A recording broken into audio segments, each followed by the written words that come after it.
ఒక్కసారి ఆలోచించండి. ఒక రాజు తన చావుని తానే కోడ్ చేసుకుంటే, ఒక పర్ఫెక్ట్ అల్గారిథం లాగా అతన్ని ఎవ్వరూ చంపలేకుండా ప్రోగ్రామ్ చేసుకుంటే, వినడానికి ఏదో పురాణ కథలా ఉంది కదూ, కానీ ఇది అంతకు మించి ఇదొక కాస్మిక్ పజిల్, ఒక పెద్ద చిక్కుముడి. సరే, ఇప్పుడు ఈ ప్రశ్న గురించి లోతుగా ఆలోచిద్దాం. తన చావులేనితనాన్ని, తన ఇమ్మోర్టాలిటీని ఒక కంప్యూటర్ ప్రోగ్రామ్ లాగా రాసుకున్న రాజుని ఓడించడం ఎలా? అసలు సాధ్యమేనా? తన ఉనికినే ఒక అన్బ్రేకబుల్ కోడ్లా మార్చుకుంటే ఇక అతని ఆపడం ఎవరి తరం? ఈ రాజు పేరు హిరణ్యకశిపుడు. మనం అనుకున్నట్టు ఇతను కేవలం ఒక విలన్ కాదు, ఒక మాస్టర్ స్ట్రాటజిస్ట్. బ్రహ్మ కోసం ఎవరూ చేయలేని తపస్సు చేసి ఈ యూనివర్స్ రూల్స్ నే తనకు అనుకూలంగా మార్చేసుకున్నాడు. అతను అడిగిన వరాలు అవి వరాలు కావు. ఒక రకంగా చెప్పాలంటే మరణాన్ని ఓడించడానికి రాసుకున్న ఒక పర్ఫెక్ట్ అల్గారిథం అన్నమాట. ఇప్పుడు చూడండి, ఆ అల్గారిథంలోని కండిషన్స్ ఎంత పక్కాగా ఉన్నాయో.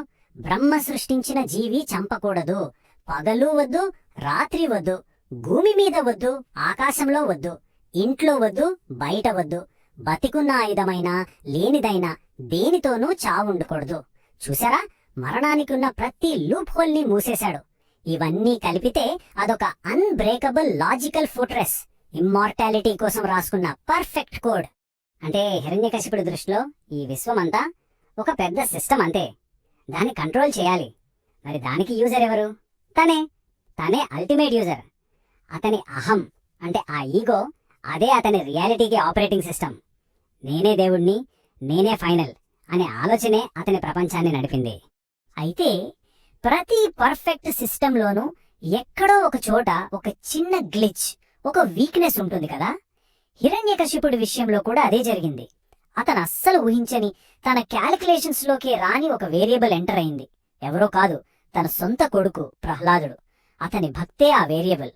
ఇక్కడే అసలు క్లాష్ మొదలైంది. ఇది తండ్రి కొడుకుల మధ్య గొడవ కాదు, రెండు వేరువేరు ఆపరేటింగ్ సిస్టమ్స్ మధ్య ఫైట్. ఒకవైపు హిరణ్యకశిపుడి అహం, అన్నీ నా కంట్రోల్లో ఉండాలి, అంతా లాజిక్ ప్రకారమే జరగాలి, నేను చెప్పేందే రూల్ అనుకునే సిస్టమ్. మరోవైపు ప్రహ్లాదుడి భక్తి, అది కంట్రోల్ గురించి కాదు, కనెక్షన్ గురించి. లాజిక్ కాదు, సరెండర్ అవ్వడం. నేను కాదు, ఆ విశ్వశక్తితో కలవడం. కంప్లీట్లీ ఆపోజిట్ ఐడియాలజీస్ అన్నమాట. తన కొడుకు విష్ణువుని పూజించడం హిరణ్యకశిపుడి అహానికి తట్టుకోలేని దెబ్బ. దాన్ని ఒక పర్సనల్ బిట్రేయల్ గా ఫీల్ అయ్యాడు. ప్రహ్లాదుడి నమ్మకాన్ని ఎలాగైనా విరగొట్టాలని అతన్ని చాలా కష్టాలు పెట్టాడు. కాని ప్రతిసారి ప్రహ్లాదుడి విశ్వాసమే అతన్ని బతికించింది. ఈ గ్లిచ్, ఈ ఎర్రర్ తన సిస్టంలో ఉండిపోవటం హిరణ్యకశిపుడికి పిచ్చెక్కించింది. ఇక దీంతో ఈ సంఘర్షణ పీక్స్ కి చేరింది. తన అహంకారం, తన కోపం రెండు కట్టలు తెంచుకున్నాయి. ఆ రాజు తన సిస్టంలోని ఆ గ్లిచ్ ను, ఆ వేరియబుల్ ను డైరెక్ట్ గా ఎదుర్కోవాలని ఫిక్స్ అయ్యాడు. ప్రహ్లాదుడు విశ్వాసాన్ని ఎగతాళి చేస్తూ వెటకారంగా అడిగాడు, ఓహో, నీ దేవుడు అంతటా ఉంటాడా, సర్వాంతర్యామా అని. అప్పుడు తన గదతో పక్కనే ఉన్న ఒక స్తంభాన్ని గట్టిగా కొట్టి సవాలు విసిరాడు. అయితే ఈ స్తంభంలో ఉన్నాడా చెప్పు అని. ఈ ప్రశ్నతో అతను కేవలం ప్రహ్లాదుణ్ణి అడగట్లేదు, తన రూల్స్ కు, తన కోడ్ కు బయట కూడా ఒక రియాలిటీ ఉంటుందా అని మొత్తం విశ్వాన్ని ఛాలెంజ్ చేస్తున్నాడు. సో సిస్టమ్ కు ఛాలెంజ్ విసిరబడింది, కోడ్ క్వశ్చన్ చేయబడింది. అప్పుడు ఆ స్తంభం బద్దలై లోపలి నుండి ఒక సొల్యూషన్ బయటికొచ్చింది. అది రూల్స్ ని బ్రేక్ చేయలేదు, రూల్స్ ని దాటిపోయింది, ట్రాన్సెండ్ చేసింది. బయటకొచ్చిన రూపమే నరసింహుడు. సగం మనిషి, సగం సింహం. మనిషి కాదు, జంతువు కాదు, ఒక లాజికల్ పారాడాక్స్ కు రూపమిస్తే ఎలా ఉంటుందో అలా. హిరణ్యకశిపుడు రాసుకున్న కోడ్ లోని లూప్ హోల్ ని వాడుకోవడానికి వచ్చిన ఒక కాస్మిక్ ఎక్స్ప్లాయిట్ లాంటివాడు. సో ఇక్కడే ఉంది అసలైన మ్యాజిక్. ఆ పారాడాక్స్ ఎలా సాల్వ్ అయిందో చూడండి. హిరణ్యకశిపుడి కోడ్ ఏంటి? పగలు లేదా రాత్రి చావకూడదు.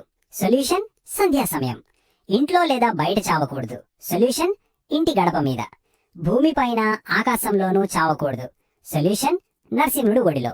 మనిషి చేతిలో, మృగం చేతిలో వద్దు. సొల్యూషన్ సగం మనిషి, సగం సింహం రూపం. ఆయుధంతో వద్దు. సొల్యూషన్ పదునైన గోళ్లు, అవి ఆయుధాలు కావు. చూసారా, ప్రతి ఒక్క రూల్ ఫాలో అయ్యారు, కానీ ఆ రూల్స్ ఏవి అతన్ని కాపాడలేకపోయాయి. మరే ఇంతకీ ఈ స్టోరీ నుండి మనం నేర్చుకోవాల్సిందేంటి? ఈ కాస్మిక్ పజిల్ సాల్వ్ అవ్వడం వెనుక పవర్ గురించి, రియాలిటీ గురించి ఒక చాలా డీప్ మీనింగ్ ఉంది. అహంకారం అంటే ఏంటి? ఈ రియాలిటీని మనం పూర్తిగా అర్థం చేసుకోగలం, మన రూల్స్తో మన ఇష్టంతో కంట్రోల్ చేయగలం అని నమ్మడమే అహంకారం. హిరణ్యకశిపుడి ప్రాబ్లం అదే. తను రాసిన అల్గోరిథం ఒక్కటే నిజం అనుకున్నాడు. తన రూల్స్ పాటించని ఒక పవర్ కూడా ఉంటుందని అతను ఊహించనేలేదు. ఇదే ఇక్కడ కీ పాయింట్. నిజమైన పవర్ అంటే రియాలిటీని కంట్రోల్ చేయడం కాదు, మనం క్రియేట్ చేసుకున్న కంట్రోల్స్కి, మన లాజిక్కి అవతల ఉన్న నిజాల్ని అర్థం చేసుకోవడం. ప్రహ్లాదుడి భక్తి అది లాజికల్ కాదు, అది వేరే ఫ్రీక్వెన్సీకి, ఒక ఫండమెంటల్ ఆపరేటింగ్ సిస్టమ్కి కనెక్ట్ అయి ఉంది. ఇక ఇది మనల్ని ఒక చివరి ప్రశ్నతో వదిలేస్తుంది. ఆలోచించండి, మనం వెతుకుతున్న అల్టిమేట్ కోడ్ అది మనం రాసేది కాదేమో, మనం దానికి కనెక్ట్ అవ్వాల్సిందేమో. ఈ పురాతన కథ అహంకారానికి విశ్వాసానికి మధ్య జరిగిన యుద్ధాన్ని ఈరోజు మన టెక్నాలజీ వరల్డ్కి ఒక ఛాలెంజింగ్ ప్రశ్నగా ముందుంచుతుంది.